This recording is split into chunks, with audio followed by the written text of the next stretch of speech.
Hello everyone, good morning, दर्शन, नमस्ते, welcome back to my another vlog. स्वागत छ तपाईँहरूलाई सनिस नेपाल भ्लग युट्युब च्यानलमा। यो सबैजना सन्चै आरामै बाबाले हुनुहुन्छ होला। म पनि भगवानको कृपाले सन्चै आरामै छु साथीहरू।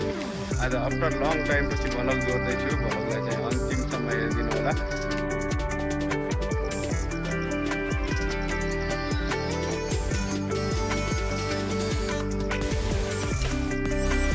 साथीहरू अब पानी परिरहेको छ अनि घाँस चिसो छ साथीहरू। बाख्रा चरेका छैनन्, कोही यता टलमङ्ग परेछन्, कोही यहाँ छ।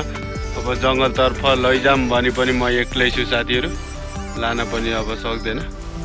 एक्लै चाहिँ बाघे त्यहाँ पानी हाल्छ क्या। अस्ति एउटा बोका हानिदियो ठुला भएको यहीँ तलपट्टि, त्यसो गर्दा जङ्गलतर्फ लान पनि अलि डर छ। बाख्रा चाहिँ अलि धेरै भएको छन् अनि घाँसले पनि पुर्याउन सकिँदैन, तनाव छ। अनि उही चरन हो साथीहरू, चराउने। अब अलिकति बोकाहरूलाई यस्तो चापाटहरू खुवाउने हो, नत्र चाहिँ बाख्रालाई चाहिँ माउ बाख्रा पुरै चरनमा साथीहरू।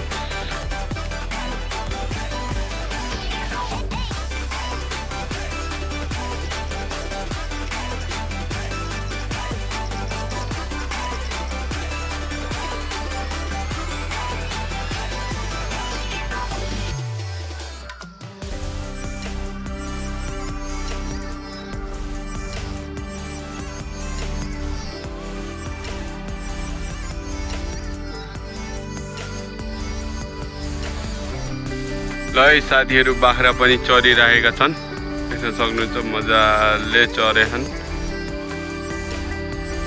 पिपिरो छ यहाँ चाहिँ, मैले आगो लगाइदिएको थिएँ साथीहरू। पिपिरो हरि पलाहा अनि मजाले चरेछन्।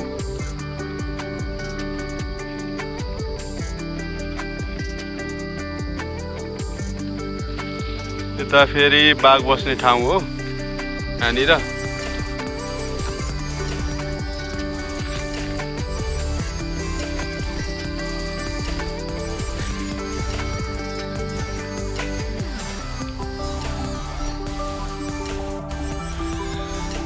ल है साथीहरू, भिडियोलाई चाहिँ अन्तिमसम्म हेरिदिनु होला र साथसाथै भिडियोलाई लाइक कमेन्ट सेयर गरिदिनु होला। सब्सक्राइब गर्नुभएको छैन भने पनि सनिस नेपाल भ्लग युट्युब च्यानललाई पनि सब्सक्राइब गरिदिनु होला। साथसाथै तपाईँले नवदुर्गा अनलाइन टिभी फेसबुक पेजलाई पनि फलो गर्न सक्नुहुन्छ साथीहरू। म यस्तै गाउँले विभिन्न प्रकारका भ्लग जोड्ने छु।